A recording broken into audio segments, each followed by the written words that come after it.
ನಾನು ಇವತ್ತು JDS ಅಧ್ಯಕ್ಷ ನಾನೇ.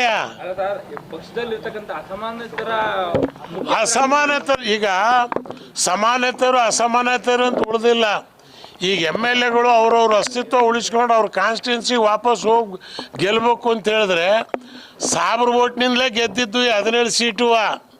ಚನ್ನಪಟ್ಟಣ ಪೂರ್ವ ಆಯ್ತಲ್ಲ, ಈ 17 ಗೆದ್ದಿರ್ತಾರಲ್ಲ ಸಾಬ್ರ ಓಟ್ನಲ್ಲೇ ಗೆದ್ದಿರ್ತಕ್ಕಂಥದ್ದು.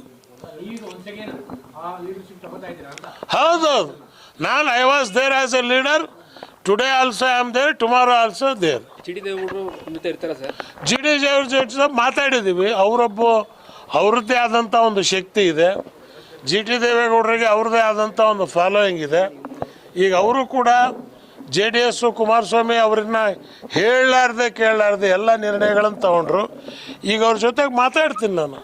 ಈಗ ಈಗಾಗಲೇ ದೂರವಾಣಿ ಮುಖಾಂತರ ಒಂದೆರಡು ಸಲ ಮಾತಾಡಾಗಿದೆ. ಮುಂದೆ ನೋಡೋಣಂತ ಏನಾಗುತ್ತೆ ಅನ್ನಕ್ಕಂಥದ್ದು. ಡೆಫಿನೆಟ್ಲಿ, ನ್ಯಾಚುರಲಿ ಸಿಟ್ಟಿಂಗ್ MLA ಇದ್ದಾರೆ. ಬೇರೆ ಶಾಸಕರಿಗೂ ಕೂಡ ಬರ್ತಕ್ಕಂಥದ್ದಕ್ಕೆ ಒಂದು ದಾರಿ ಆಗತ್ತೆ. ಎಲ್ಲಿಗೆ ಪ್ರಯಾಣ ಅಲ್ಲ, ನಮ್ಮ ಮನೆ ನಮ್ಮ ಶಕ್ತಿ, ನಾವು ನಿಲ್ತೀವಿ.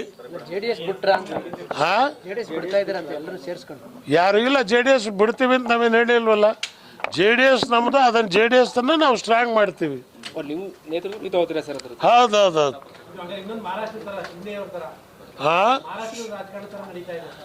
ಮಹಾರಾಷ್ಟ್ರದ ಕರ್ನಾಟಕ ರಾಜ್ಯದಲ್ಲಿ ಇವತ್ತು ಈ ರಾಜ್ಯದ ಹಿತದೃಷ್ಟಿಯಿಂದ ಮೂರನೇ ಶಕ್ತಿ ಅಗತ್ಯ ಅನ್ನಕ್ಕಂಥದ್ದನ್ನು ಜನ ಇವತ್ತು ಎತ್ತಿ ಹೇಳ್ತಾ ಇದ್ದಾರೆ. ಸೊ ಆ ಮೂರನೇ ಶಕ್ತಿ ಹೇಗಿರಬೇಕು? ಕೋಡಿಹಳ್ಳಿ ಚಂದ್ರಶೇಖರ್ ಅವರು, ಕನ್ನಡ ಹಿತರಕ್ಷಣಾ ಸಮಿತಿ ನಾರಾಯಣಗೌಡರು, ಬಹುಜನ ಸಮಾಜದವರು, ಸಾಹಿತ್ಯಗಳು ಅನೇಕರು ಕೂಡ ಇದಕ್ಕೆ ಧ್ವನಿಗೂಡಿಸಿದ್ದಾರೆ, ನೀವು ಮಾಡಿ ಅಂತ.